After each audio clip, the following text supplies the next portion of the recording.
Pernah nggak kamu merasa hidupmu seperti berulang terus? Hubungan yang sama, rasa takut yang sama, kegagalan yang sama.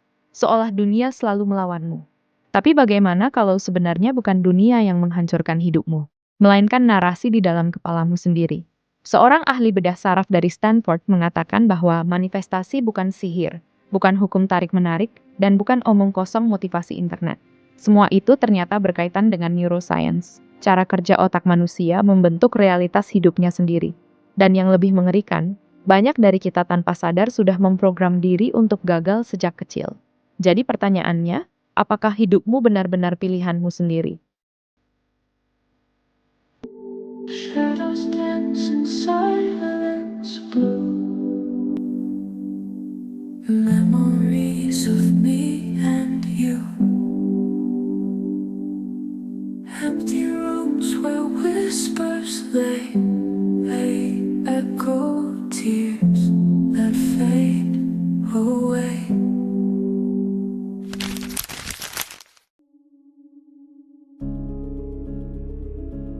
Ada satu kebohongan besar yang terus dijual kepada manusia modern, bahwa jika kamu cukup positif, semesta akan menghadiahimu kehidupan impian.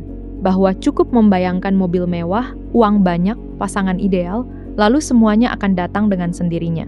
Di internet, manifestasi sering terdengar seperti mantra mistis, penuh kata-kata motivasi, energi semesta, dan hukum tarik-menarik. Tapi seorang ahli bedah saraf dari Stanford, Dr. Jim Doty, justru mengatakan sesuatu yang berbeda. Manifestasi bukan sihir. Manifestasi adalah neuroscience, dan mungkin itu jauh lebih menakutkan. Karena jika benar, otak kita memang membentuk realitas hidup kita, berarti banyak penderitaan yang kita alami hari ini sebenarnya dibangun oleh pikiran kita sendiri, secara perlahan, setiap hari. Menurut penelitian tentang neuroplasticity, otak manusia terus berubah berdasarkan apa yang sering dipikirkan, dirasakan, dan diulang. Jalur saraf terbentuk dari repetisi. What fires together, wires together. Semakin sering suatu pola pikiran digunakan, semakin kuat pola itu tertanam dalam otak. Artinya, jika sejak kecil seseorang terus mengatakan dirinya tidak cukup baik, tidak layak dicintai, atau tidak akan pernah berhasil, maka otaknya benar-benar membangun jalur neurologis untuk mempercayai itu sebagai kenyataan. Dan tanpa sadar, manusia mulai hidup di dalam penjara yang ia bangun sendiri.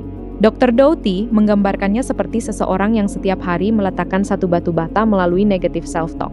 Sedikit demi sedikit, dinding itu semakin tinggi, semakin gelap, sampai akhirnya seseorang percaya bahwa hidupnya memang tidak memiliki kemungkinan lain. Padahal, masalahnya bukan dunia yang membatasi kita, tetapi narasi yang terus diputar di kepala. Penelitian dalam bidang cognitive neuroscience menunjukkan bahwa otak memiliki bias negatif alami. Pikiran negatif lebih mudah menempel dibanding pikiran positif, karena otak manusia berevolusi untuk bertahan hidup, bukan untuk bahagia. Itulah mengapa kritik lebih membekas daripada pujian, trauma lebih lama diingat daripada momen indah, dan rasa takut lebih cepat menguasai dibanding harapan. Akibatnya, banyak keputusan hidup sebenarnya lahir bukan dari kesadaran, tetapi dari luka lama yang belum selesai. Kita memilih pasangan karena trauma masa kecil, memilih pekerjaan demi validasi, mengejar status karena ingin dianggap berharga. Kita mengira sedang mengejar mimpi, padahal seringkali kita hanya sedang mencoba menutup lubang kosong di dalam diri. Dan ironisnya, dunia modern justru memperparah semua itu. Media sosial membuat manusia terus membandingkan dirinya. Kapitalisme membuat manusia percaya bahwa nilai diri ditentukan oleh pencapaian. Kita diajarkan untuk terus mengejar sesuatu di luar diri. Uang, popularitas, jabatan, pengakuan. Seolah jika semua itu berhasil didapatkan, maka kehampaan akan hilang. Tapi kenyataannya tidak. Banyak orang sukses justru hidup paling kesepian. Dr. Doty sendiri pernah mendapatkan hampir semua yang ia impikan sejak kecil. Ia menjadi profesor Stanford, ahli bedah saraf terkenal, memiliki rumah mewah, mobil mahal, bahkan kekayaan luar biasa. Namun pada titik tertentu, ia justru merasa paling kosong dalam hidupnya. Karena ternyata manusia tidak hanya membutuhkan pencapaian, manusia membutuhkan makna. Dan mungkin disitulah inti sebenarnya dari manifestasi. Bukan tentang bagaimana semesta mengabulkan semua keinginanmu, tetapi tentang bagaimana pikiranmu membentuk cara kamu melihat dunia, mengambil keputusan, dan bergerak menuju hidup yang kamu yakini mungkin. Mungkin selama ini bukan hidup yang melawanmu, mungkin pikiranmu sendiri yang diam-diam sedang melakukannya.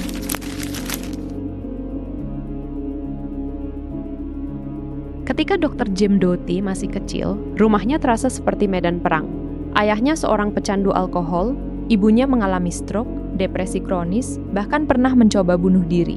Ia tumbuh di tengah kekacauan, ketakutan, dan ketidakpastian. Sebagai anak kecil, ia sering melarikan diri dengan sepeda, mengayuh sejauh mungkin hanya untuk menjauh dari rumahnya sendiri. Dan mungkin banyak orang tidak sadar bahwa mereka juga melakukan hal yang sama sampai hari ini. Tidak dengan sepeda, tapi dengan kesibukan, dengan media sosial, dengan pekerjaan berlebihan, dengan hubungan yang salah, dengan distraksi tanpa henti. Karena sebagian manusia dewasa sebenarnya masih mencoba lari dari rasa sakit masa kecil yang belum pernah benar-benar selesai. Psikologi modern menyebut bahwa pengalaman masa kecil membentuk internal working model, yaitu cara bawah sadar seseorang memandang dirinya sendiri dan dunia. Jika sejak kecil seseorang tumbuh tanpa rasa aman, tanpa validasi, tanpa kasih sayang yang sehat, maka otaknya belajar bahwa dunia bukan tempat yang aman, bahwa dirinya tidak cukup berharga untuk dicintai, dan keyakinan itu terus terbawa hingga dewasa. Itulah mengapa seseorang bisa terus terjebak dalam hubungan toksik, terus memilih lingkungan yang menyakitkan, atau terus merasa dirinya gagal bahkan ketika sebenarnya sudah berhasil, karena luka lama sering berubah menjadi identitas. Dr. Doty menjelaskan bahwa manusia sebenarnya manifesting all the time. Tetapi kebanyakan orang memanifestasikan ketakutan, bukan kemungkinan. Mereka terus mengulang narasi lama di dalam kepala. Aku tidak cukup baik, aku pasti gagal, tidak ada yang benar-benar peduli padaku. Dan semakin sering kalimat itu diputar, semakin kuat jalur saraf yang terbentuk. Otak akhirnya memperlakukan narasi itu sebagai kebenaran. Dalam neuroscience, kondisi ini berkaitan dengan default mode network, yaitu jaringan otak yang aktif saat manusia sedang melamun, merenung, atau berbicara dengan dirinya sendiri. Di sanalah identitas seseorang dibentuk. Dan jika isi percakapan batin itu penuh kritik, rasa malu, serta kebencian terhadap diri sendiri, maka manusia perlahan menjadi tawanan pikirannya sendiri. Namun hidup Dr. Doty berubah ketika ia bertemu seorang wanita tua di sebuah toko sulap. Wanita itu tidak memberinya uang, tidak menyelamatkan keluarganya, tidak mengubah keadaan hidupnya secara instan. Ia hanya melakukan sesuatu yang sangat sederhana, tetapi sangat langka. Ia benar-benar melihatnya sebagai manusia, tanpa menghakimi, tanpa meremehkan, tanpa membuatnya merasa kecil. Dan terkadang, satu momen kecil seperti itu bisa mengubah seluruh arah hidup seseorang. Penelitian tentang psychological safety menunjukkan bahwa ketika manusia merasa aman secara emosional, sistem saraf mulai tenang. Tubuh keluar dari mode bertahan hidup. Otot yang tegang mulai rileks. Pikiran menjadi lebih fokus. Dan untuk pertama kalinya, seseorang bisa benar-benar belajar, berpikir jernih, dan melihat kemungkinan hidup yang berbeda. Wanita itu mengajarkan meditasi sederhana, teknik relaksasi, dan cara mengamati pikiran negatif tanpa mempercayainya. Bukan untuk menghapus rasa sakit, tetapi untuk menyadari bahwa suara di kepala bukan selalu kebenaran. Dan mungkin itu yang selama ini tidak pernah diajarkan kepada kita, bahwa tidak semua pikiran harus dipercaya, bahwa trauma bukan identitas, bahwa masa lalu memang membentukmu, tetapi tidak harus menentukan masa depanmu. Karena manusia bukan hanya hasil dari apa yang terjadi padanya. Manusia juga hasil dari cerita yang terus ia ulang tentang dirinya sendiri.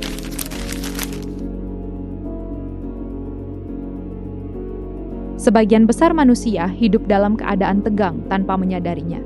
Bangun pagi dengan kecemasan, membuka ponsel dan langsung membandingkan diri dengan orang lain. Takut tertinggal, takut gagal, takut tidak cukup sukses. Bahkan saat sedang beristirahat, otak tetap terasa sibuk seperti ada ancaman yang terus mengejar. Dan menurut Dr. Jim Doty, itu bukan sekadar perasaan. Itu adalah kondisi biologis. Tubuh manusia memiliki dua mode utama dalam sistem sarafnya. Yang pertama adalah sympathetic nervous system atau fear mode, kondisi fight or flight yang aktif ketika otak merasa terancam. Yang kedua adalah parasympathetic nervous system atau heart mode, kondisi tenang di mana tubuh merasa aman, terhubung, dan terbuka terhadap kehidupan. Masalahnya, dunia modern membuat manusia hidup terlalu lama dalam fear mode. Kita stres bukan karena dikejar predator, tetapi karena notifikasi, deadline, ekspektasi sosial, tagihan, perbandingan hidup di media sosial, tekanan untuk selalu produktif. Dan tubuh manusia sebenarnya tidak dirancang untuk hidup terus-menerus dalam keadaan seperti itu. Penelitian dalam bidang psychoneuroimmunology menunjukkan bahwa stres kronis dapat meningkatkan hormon kortisol, mengganggu fungsi otak, melemahkan sistem imun, bahkan mempercepat berbagai penyakit fisik. Ketika seseorang hidup terlalu lama dalam fear mode, otaknya menjadi lebih sulit fokus, lebih impulsif, lebih cemas, dan lebih mudah melihat ancaman di mana-mana. Karena otak yang takut sulit melihat kemungkinan. Itulah mengapa banyak orang sebenarnya tidak gagal karena kurang potensi. Mereka gagal karena hidup terlalu lama dalam mode bertahan hidup. Dr. Doty mengatakan bahwa manusia diciptakan untuk hidup dalam heart mode. Mode di mana seseorang merasa aman untuk peduli, mencintai, dan terhubung dengan orang lain. Dalam kondisi ini, tubuh melepaskan hormon seperti oksitosin yang meningkatkan rasa nyaman, empati, dan koneksi sosial. Menariknya, penelitian Harvard Study of Adult Development yang berlangsung lebih dari 80 tahun menemukan bahwa faktor terbesar kebahagiaan dan kesehatan jangka panjang bukanlah kekayaan atau status, melainkan kualitas hubungan manusia. Artinya, manusia memang tidak dirancang untuk hidup sendirian. Namun budaya modern sering mengajarkan hal sebaliknya, bahwa nilai manusia ditentukan oleh pencapaian individu, bahwa hidup adalah kompetisi tanpa akhir, bahwa kesuksesan berarti memiliki lebih banyak dibanding orang lain. Padahal, semakin seseorang hidup hanya untuk validasi eksternal, semakin ia terjebak dalam fear mode, karena ia terus merasa dirinya belum cukup. Dr. Doty menjelaskan bahwa manifestasi bekerja paling baik ketika seseorang berada dalam heart mode, bukan saat dipenuhi rasa takut, iri, atau obsesi terhadap status. Tetapi ketika pikiran tenang, tubuh rileks, dan tujuan hidup mulai bergeser dari apa yang bisa aku dapatkan menjadi apa yang bisa aku berikan. Dan mungkin disitulah paradoks terbesar manusia modern. Kita mengejar banyak hal demi merasa berharga. Padahal, rasa berharga justru muncul ketika kita berhenti hidup hanya untuk diri sendiri. Mungkin selama ini kita terlalu sibuk membangun citra, sampai lupa membangun kedamaian. Dan mungkin, hidup bukan tentang menjadi lebih hebat dari orang lain, tetapi tentang kembali menjadi manusia.